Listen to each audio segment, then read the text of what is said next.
Ladies and gentlemen, boys and girls, and welcome to another video with the Crazy Jam Man. This week we are scratch building a robot escaping from a factory in the 1920s. We will be toy bashing and, as you can see, building a robot from scratch and crafting a factory. So don't forget to like and subscribe, and let's jump into it. Come on. So we start by raiding my son's old toys again, and I got back here with all of these bits to add to my hoard that I have here already. After selecting some parts that had varied textures and cutting and sawing,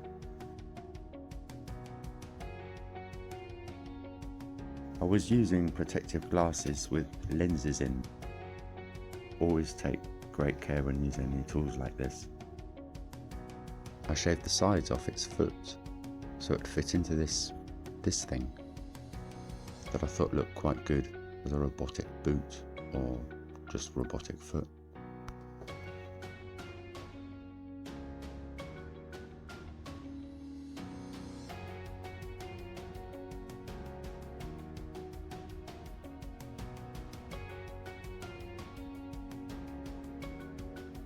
I used the glue gun to tack parts together. This part that I have chosen for the leg has some texture that looks like muscle. It reminds me of the character Eddie from the album cover Somewhere in Time. Comment if you know the band. And then I glued these parts to an aluminium ball to use as a body for the time. For this build I only need one full leg and one full arm. So we've got one arm punching forward and the other one twisted backward as if it's running. Some textured parts for its chest plates.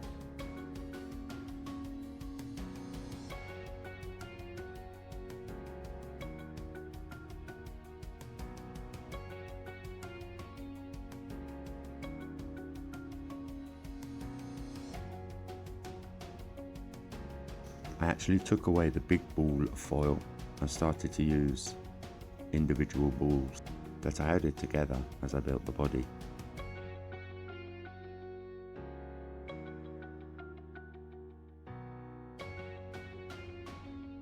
Now I think it needs a stand.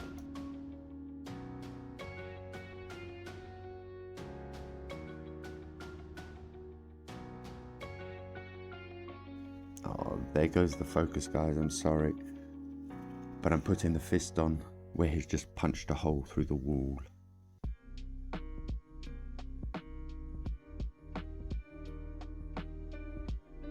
And now its elbow goes on. Although I think this arm is a bit too straight. You will see shortly what I do with this arm. Now, as he's punching his way through a wall, we need a wall. So we started by cutting a hole that was just big enough to fit the robot through. And then we elaborated on this hole. This went onto our foam board and then we cut it out. By cutting through the adhesive and the paper, we peel it back to reveal the foam. This can be engraved however you want with a point. On larger parts I use a ruler and a scalpel, and then I go over it with a rounded end. We then cut off the angles for the roof and we make some sides. These all go together.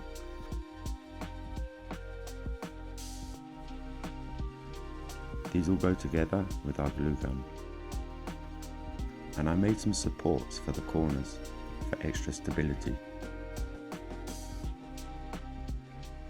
I then started to make the little workshop which would be next to the main factory. By building this outbuild, I realised that the sides of the factory walls were too short. So we extended them. And then once all glued together, you can see the basic factory and the outbuild here with the street that will be in front. For roof tiles or corrugated iron, you can use cardboard. So here I decided on tiles, so I cut the cardboard into strips and applied them overlapping one by one with the glue gun.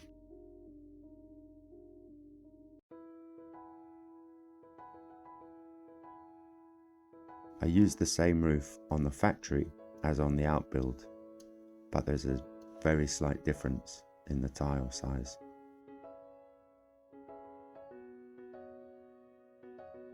So now we've got this far, please click the button for a like or a subscribe, and if you're really brave, leave a comment.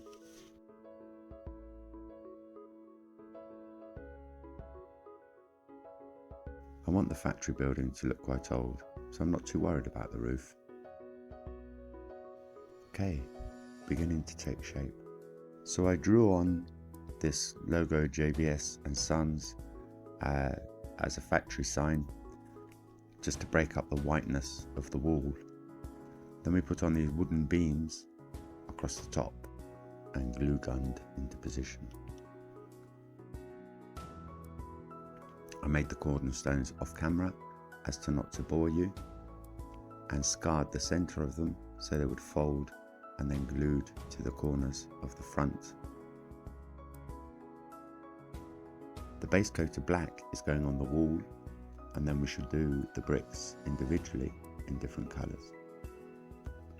I go round once with one sienna red, and then an ochre, and then a brown, sporadically painting different bricks individually. Now it's looking more like a wall, but it needs some grout. So this, I use a fine plaster over the area and then add a couple of drops of water with PVA glue, and I brush this in and it takes any excess away as well. Both of the roofs are painted brick red or sienna, and then I dry brush a little bit of black over the edges to age it a little bit. Now the factory wall can be fixed to the base, and the workshop too. So now for the cobbled street. Once fixed to the base, I started the base coat in black again. Once dried, I went over the individual cobbles with different tones of grey and black. For the pavement or the sidewalk, I used more foam, and I marked out 1 centimetre squares, and then with the scalpel gave them detail after having cut them and opened up the gaps with a rounded point. Once the sidewalks, the pavement, had been primed, they were painted black, fixed to the base with the glue gun.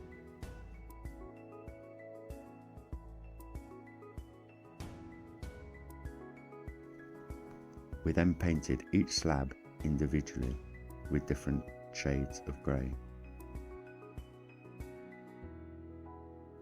Then sand was sprinkled over the street.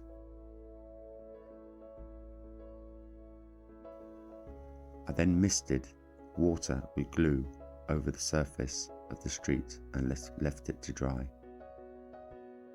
The floorboards are approximately 5mm by 20mm. They were painted in a watery ochre and then darker highlights. And these were glued to the floor on the inside of the little outbuild. Right, well, while that is all drying, let's look at this robot again. And as I mentioned earlier, I wasn't convinced with this straight green arm. Off with its elbow and off with its arm. And back out with the tools. I cut in close to a 45-degree angle in order to close his elbow, and it worked. So I glued it into place and I glued his elbow back on. A little bit of EVA foam will cover the foil on his chest.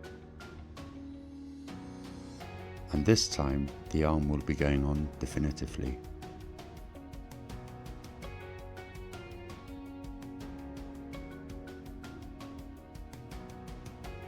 Left shoulder and head. I put this on its back as I think it will be visible in the end result. Then I covered him with rivets and other decorations. some wires, some guitar string, and some paint. So again, I base coat everything in black. I mixed up a beige green colour and started to paint all the panels with its first coat. And I will bring this colour up with various coats until I have a solid colour. I have to say, it's reminding me a little bit of Star Wars, this at the moment. Leave a comment, say what you think as well. So once we got that solid colour on our armour, started to look at a few other details like his elbow and knee. I made some dark purple for the areas that look like tissue or muscle.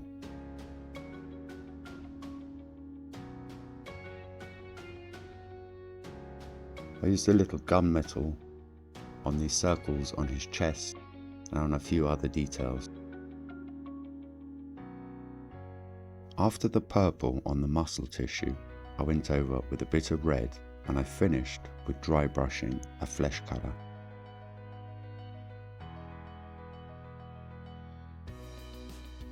Please leave your thoughts in the comments and subscribe.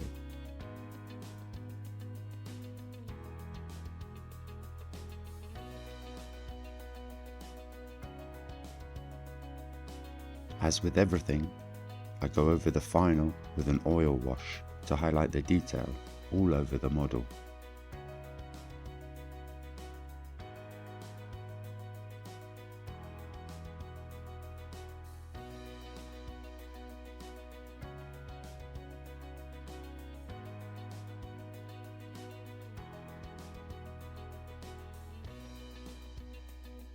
We then wipe away any excess or unwanted material with a bit of cloth.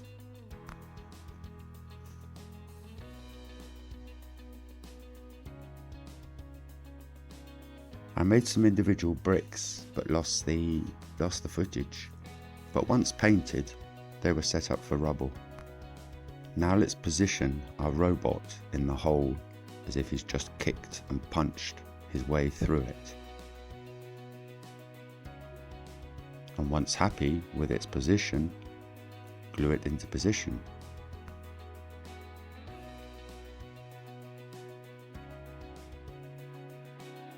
For the bricks and the rubble from the broken wall, I glue them down with PVA glue in groups on top of one another, diagonally, any which way I can.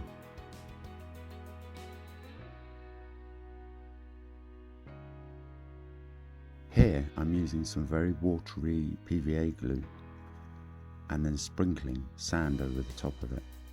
I'm toning down the look of new sand with a bit of watery paint with black and brown. Then I put in a little bit of green close to the window and the door that will catch the eye. Now with the door, the big question was which way to put it. Inside or out, left or right, you'll see in the results. Then a final bit of dry brushing over the robot's arm, fist, knee and foot as he just crashed through a wall. And let's go to the results. Thank you so much for watching. I hope you've enjoyed the video. Please leave a comment or a like and subscribe. And I'll be back with you soon.